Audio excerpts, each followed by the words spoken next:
Hello student, सृष्टि educational institute में आप सभी का बहुत बहुत स्वागत है।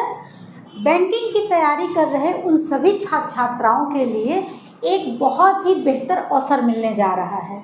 अगर आप बैंकिंग के क्षेत्र में अपना करियर बनाना चाहते हैं तो आज की यह वीडियो आपके लिए बहुत ही महत्वपूर्ण होने वाली है, क्योंकि भारतीय स्टेट बैंक यानी SBI ने आखिरकार क्लर्क 2026 का नोटिफिकेशन 11 अगस्त 2026 यानी कि कल जारी कर दिया है और इस भर्ती में कुल 9124 जूनियर एसोसिएट पद आए हुए हैं और यह वैकेंसी स्टेट वाइज वैकेंसी है।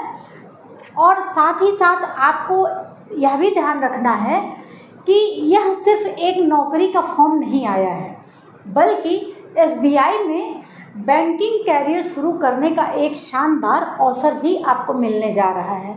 और इस वैकेंसी में आपको एक बात और भी ध्यान रखना होगा कि जिस राज्य से आप आवेदन कर रहे हैं उस राज्य की निर्धारित स्थानीय भाषा का ज्ञान आपके लिए बहुत ही महत्वपूर्ण है।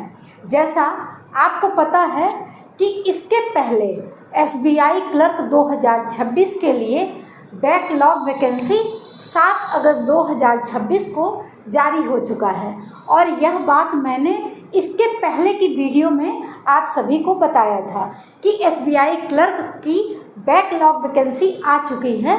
अब आप रेगुलर SBI क्लर्क का नोटिफिकेशन बहुत जल्द देखने वाले हैं, तो यह समय आ चुका है।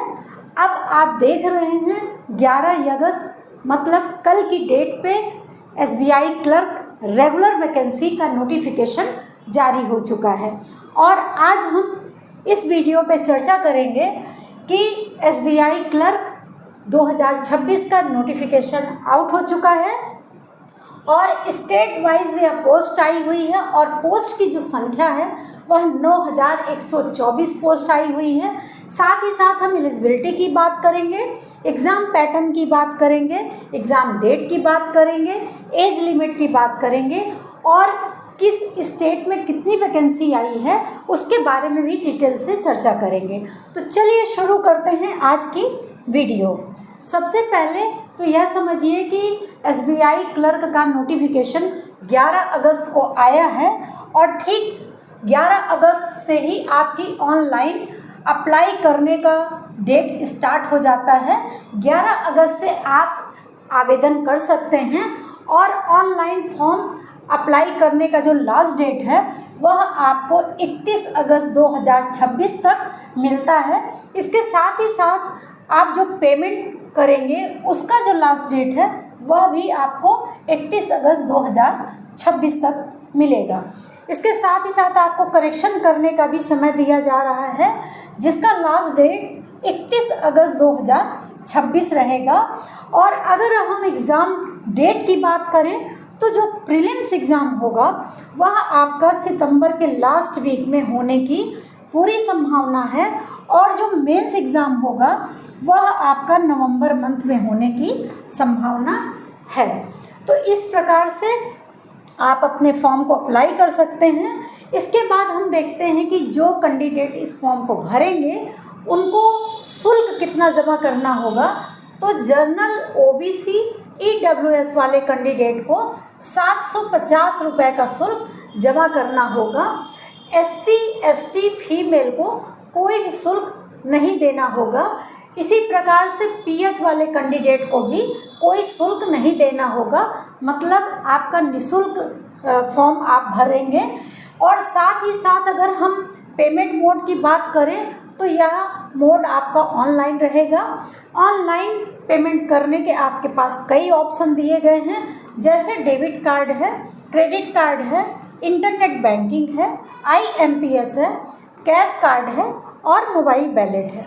इन सभी तरीक़ों से आप अपने शुल्क का भुगतान कर सकते हैं। फिर हम एज के बारे में देखेंगे तो आपकी जो एज की काउंटिंग होगी वह 1 जुलाई 2026 से होगी और मिनिमम इसमें जो एज होनी चाहिए वह 20 वर्ष से कम नहीं होना चाहिए और मैक्सिमम एज आपकी 28 वर्ष से अधिक नहीं होना चाहिए। फिर अगर हम एज रिलैक्सेशन की बात करें तो इसमें ओबीसी को 3 वर्ष का और एससी एसटी को 5 वर्ष का अतिरिक्त छूट दिया जा रहा है। फिर हम देखते हैं कि जो एसबीआई क्लर्क 2026 का नोटिफिकेशन आया है उसमें टोटल पोस्ट आपके 9124 पोस्ट आए हैं, तो पोस्ट काफ़ी बेहतर है। फिर अगर हम बात करते हैं कि एसबीआई क्लर्क 2026 का जो नोटिफिकेशन आया है उसमें जो स्टेट वाइज वैकेंसी है उसको हम देखते हैं, तो जैसे गुजरात में एससी के लिए 23, एसटी के लिए 49, ओबीसी के लिए 89 और ईडब्ल्यूएस के लिए 33, जनरल कैंडिडेट के लिए 136 पोस्ट आई हुई है। टोटल अगर हम देखें तो 330 पोस्ट आई हुई है। फिर अगर हम कर्नाटक की बात करें तो यहाँ पे एससी के लिए 121, एसटी के लिए 53, ओबीसी के लिए 205, ईडब्ल्यूएस के लिए 76, जनरल के लिए 305। टोटल जो पोस्ट है कर्नाटक में वह 760 पोस्ट आई हुई है। फिर अगर हम मध्य प्रदेश की बात करें तो यहाँ पर 16 पोस्ट एससी का है, 22 एसटी का है और ओबीसी का 16 है, ईडब्ल्यूएस का 11 है, जनरल का 48 है।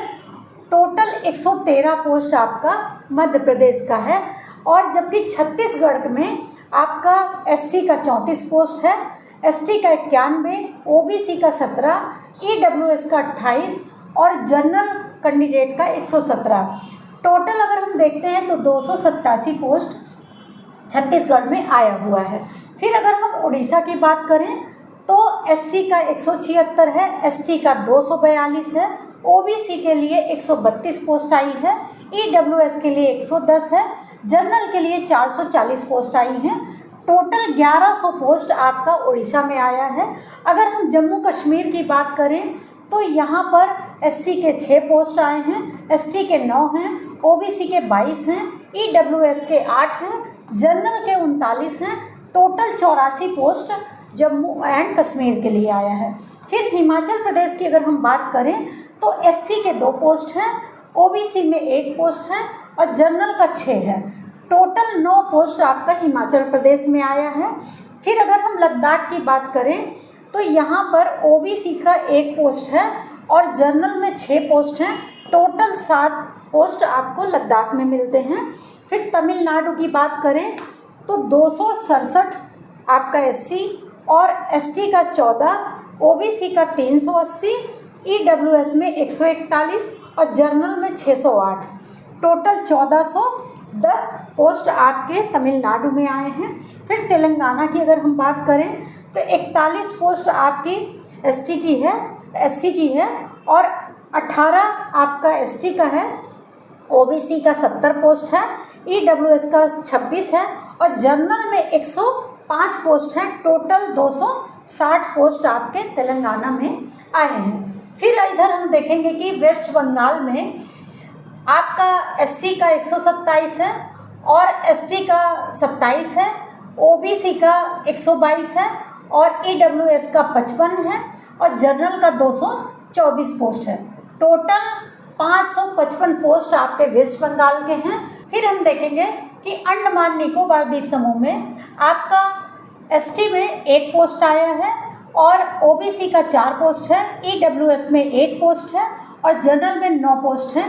टोटल 15 पोस्ट आपका आया हुआ है। फिर अगर हम सिक्किम की बात करें तो एससी में 3 पोस्ट हैं, एसटी में 12 पोस्ट हैं, ओबीसी में 14 हैं, ईडब्ल्यूएस में 6 पोस्ट हैं और जनरल में 25 पोस्ट हैं। टोटल 60 पोस्ट आपका आया हुआ है। फिर अगर हम उत्तर प्रदेश की बात करें तो एससी में 52, एसटी में 2, ओबीसी में 67 और ईडब्ल्यूएस में 25 और जनरल में 104। टोटल आपके 250 पोस्ट आए हुए हैं। फिर हम महाराष्ट्र देखते हैं। यहाँ पर एससी में 171 पोस्ट हैं, एसटी में 154 पोस्ट हैं, ओबीसी में 463 हैं, ईडब्ल्यूएस में 171 हैं और जनरल में 759 पोस्ट है। टोटल 1718 पोस्ट आपका महाराष्ट्र में आया है। फिर गोवा की अगर बात करें तो इसमें एससी का 1 पोस्ट है, एसटी का 7 पोस्ट है, ओबीसी का 11 है, EWS का 6 है और जनरल कैंडिडेट का 37 है। टोटल 62 पोस्ट आया हुआ है। फिर अगर हम अरुणाचल प्रदेश की बात करें तो यहाँ ST में 24 है और EWS में 5 पोस्ट है, जनरल में 26 पोस्ट है, टोटल 55 पोस्ट आया हुआ है। फिर अगर हम बात करते हैं असम की तो यहाँ पर SC में 7 पोस्ट है, ST में 13 पोस्ट है, OBC में 29 पोस्ट है और EWS में 11 पोस्ट है और आपका जनरल कैंडिडेट में 50 पोस्ट आया हुआ है। टोटल मिला के 110 पोस्ट आया हुआ है। मणिपुर की बात करें तो ST में 4 पोस्ट हैं, OBC में 1 पोस्ट है, EWS में 1 है और जनरल में 8 पोस्ट है। टोटल 14 पोस्ट हैं। और अगर हम मेघालय की बात करें तो यहाँ ST में 10 पोस्ट है, OBC का 1 है, EWS का 2 है और जनरल का 11 पोस्ट है। टोटल 24 पोस्ट हैं। अगर हम मिजोरम की बात करें तो यहाँ ST में 14 है और OBC का 1 पोस्ट है, EWS में 3 है और जनरल में 14, टोटल 32 पोस्ट हैं। फिर अगर हम नागालैंड की बात करें तो इसमें ST में 12 पोस्ट हैं और EWS में 2 पोस्ट हैं, जनरल में 13, टोटल 27 पोस्ट हैं। इस प्रकार से आपका स्टेट वाइज वैकेंसी आई है और हर स्टेट का अलग अलग पोस्ट आया हुआ है। तो आप जिस राज्य से आवेदन करेंगे उस राज्य की राजभाषा की जानकारी आपको होनी चाहिए। फिर हम देखते हैं एलिजिबिलिटी। SBI क्लर्क 2026 की एलिजिबिलिटी क्या होनी चाहिए अगर बच्चे फॉर्म भरते हैं तो इसमें आपकी एलिजिबिलिटी यह होनी चाहिए कि आप किसी भी विश्वविद्यालय से किसी भी विषय से स्नातक की डिग्री होना आपका अनिवार्य है। फिर हम देखते हैं एग्ज़ाम मोड क्या है। तो इसमें पहले प्रीलिम्स एग्ज़ाम होगा, फिर मेंस एग्जामिनेशन होगा और यह एग्ज़ाम CBT बेस्ड होगा, मतलब कंप्यूटर पर आधारित यह आपका एग्ज़ाम होगा। उसके बाद डॉक्यूमेंट वेरिफिकेशन होगा, फिर मेडिकल वेरिफिकेशन होगा और इस एग्ज़ाम में आपका नेगेटिव मार्किंग भी है। अगर आपका एक क्वेश्चन गलत होता है तो 0.25 अंक आपके काट लिए जाएंगे।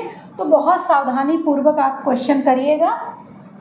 फिर अगर हम एग्ज़ाम पैटर्न की बात करते हैं कि प्रीलिम्स एग्ज़ाम में कौन कौन से सब्जेक्ट से कितने क्वेश्चन आएंगे, तो इंग्लिश लैंग्वेज से आपके 30 क्वेश्चन पूछे जाएंगे 30 अंकों के लिए और आपको समय जो दिया जा रहा है वह 20 मिनट का दिया जा रहा है। फिर न्यूमेरिकल एबिलिटी से अगर हम बात करें तो 35 क्वेश्चन पूछे जाएंगे 35 अंकों के लिए, इसके लिए भी आपको 20 मिनट का समय दिया जाएगा। फिर रीजनिंग एबिलिटी की अगर बात करें तो इससे भी आपके 35 क्वेश्चन पूछे जाएंगे 35 अंकों के साथ और इसमें भी आपको 20 मिनट का समय दिया जाएगा। टोटल अगर हम क्वेश्चन देखते हैं तो क्वेश्चन की संख्या 100 होने वाली है। 100 क्वेश्चन में आपको 100 अंकों के लिए 100 क्वेश्चन पूछे जाएंगे और इसका टोटल जो आपको टाइमिंग दी जाएगी वह 1 घंटे का होगा।